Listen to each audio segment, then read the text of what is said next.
Border को रोक रहा हूं मैं। अमिताभ यश इस वक्त मेरे साथ मौजूद हैं। अमिताभ जी, क्या पता और चल पाया है, क्या जानकारी देना चाहेंगे एबीपी न्यूज के माध्यम से दर्शकों को?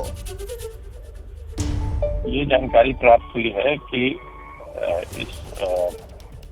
जो एक मर्डर बहराइच में हुआ था, जिसके कारण कम्युनल कॉन्फ्रेंटेशन हुआ, उसके 5 अभियुक्त पुलिस द्वारा गिरफ्तार किए गए हैं। इसमें एक शॉर्ट एक्सचेंज ऑफ फायर भी हुआ है। जी, दो लोगों को बताया जा रहा है कि गोली लगी है। तालिब का नाम सामने आ रहा है, सरफराज का नाम सामने आ रहा है। ये जानकारी प्राप्त हुई है कि एक शॉर्ट एक्सचेंज ऑफ फायर हुआ है। जैसे ही मुझे सारे डिटेल्स प्राप्त हो जाते हैं, मैं आपको उपलब्ध करा दूंगा। अमिताभ जी, क्या ये लोग नेपाल भागने की फिराक में थे? जो ग्राउंड से अभी जानकारी प्राप्त हुई है, इनके क्रॉस करने के प्रोसेस में ही एक्सचेंज ऑफ फायर हुआ है। अभी इनकी हालत कैसी है? मैं आपको डिटेल्स जनपदीय पुलिस से प्राप्त करके उपलब्ध करा दूंगा। जी जी, एक आखिरी सवाल अमिताभ जी, कितने लोगों को पकड़ा गया है, कौन लोग हैं, कुछ और बता पाएंगे आप? 5 व्यक्ति गिरफ्तार हुए हैं।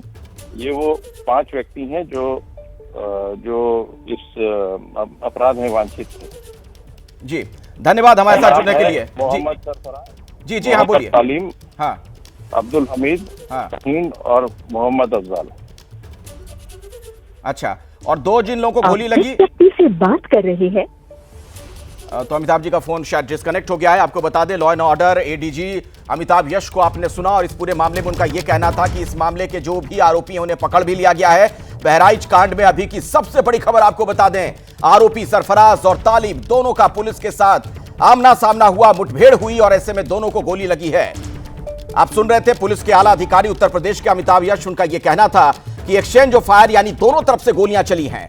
मतलब इन आरोपियों ने भी पुलिस की तरफ गोली चलाई और उसके बाद जवाबी कार्रवाई पुलिस ने की, जिसमें इन दोनों को गोली लगी और इन्हें अस्पताल में फिलहाल भर्ती करवा दिया गया है। तो बहराइच कांड के ये आरोपी, जिनकी शिद्दत के साथ पुलिस को तलाश थी, आखिरकार ये पकड़े गए हैं। इनमें से 2 को गोली मारी गई है, यानी कि इनका जो मुठभेड़ हुआ, आमना सामना हुआ पुलिस के साथ, तो इनमें से 2 को गोली लग गई है। आरोपी सरफराज और तालिब दोनों घायल हैं। सरफराज की हालत गंभीर बताई जा रही है, सूत्र जो हमें जानकारी दे रहे हैं। वीरेश, कुछ और भी जानकारी अगर अभी आपको मिल पा रही हो, कुछ अपडेट हो अगर आपके पास? देखिए, जो जानकारी मिल रही है उसमें लखनऊ से कुछ अधिकारियों को, बड़े पुलिस अधिकारियों को बहराइच भेजा जा सकता है। जी हां, मीटिंग चल रही है डीजीपी मुख्यालय में और ये उम्मीद की जा रही है कि जो कुछ ऐसे अधिकारी हैं, आला अधिकारी हैं, उन्हें बहराइच आनन फानन में भेजा जा सकता है। अभी फैसला किया जा रहा है, मीटिंग चल रही है। जो सोर्सेज हमारे बता रहे हैं कि जो डीजीपी मुख्यालय में बैठक चल रही है उसमें सभी आला अधिकारी मौजूद हैं और जो एडीजी जोन है वो लगातार संपर्क में है डीजीपी के। और ये पूरा मामला अगर देखा जाए तो उसको लेकर, चूंकि मुख्यमंत्री कार्यालय और मुख्यमंत्री खुद इस पूरे मामले पर नजर बनाए हुए हैं, और ऐसे में जो जानकारी आ रही है कि कुछ अधिकारियों को, पुलिस अधिकारियों को भेजा जा सकता है बहराइच। इस पूरे मामले में कहीं कोई और ऐसी आपात स्थिति न खड़ी हो, कहीं और कोई दंगा फसाद न हो,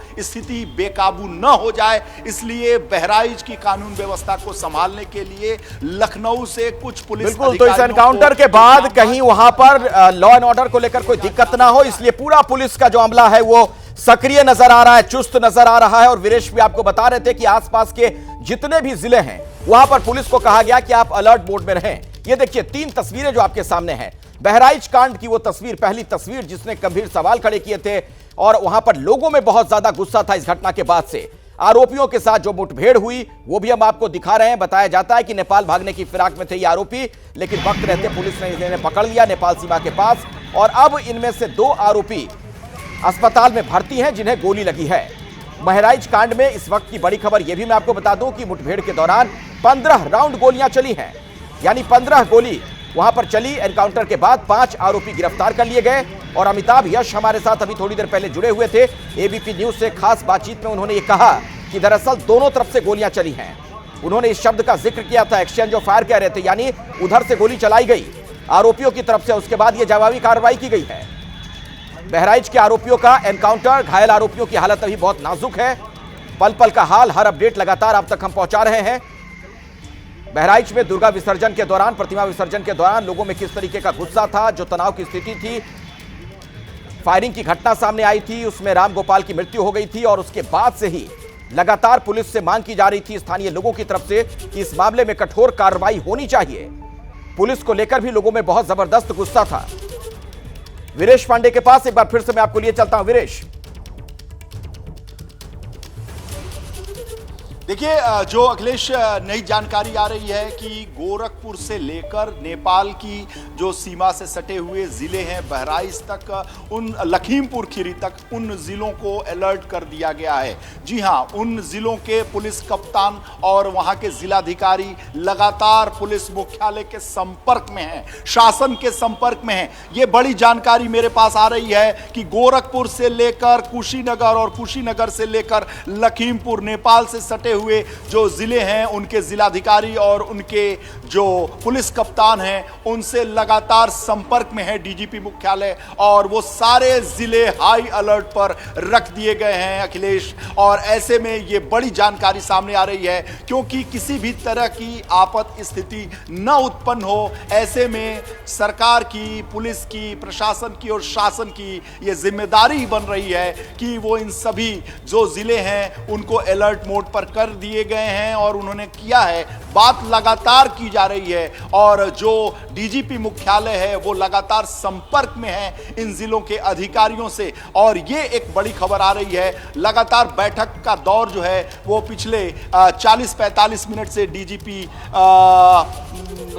मुख्यालय में चल रहा है। और अगर हम कुल मिलाकर देखें तो जो जानकारी सामने आ रही है उसमें जो तालिब है वो उसकी स्थिति अभी ठीक है। और उस हाफ एनकाउंटर, जी हाँ, उसके हाफ एनकाउंटर की जानकारी मिल रही है। एक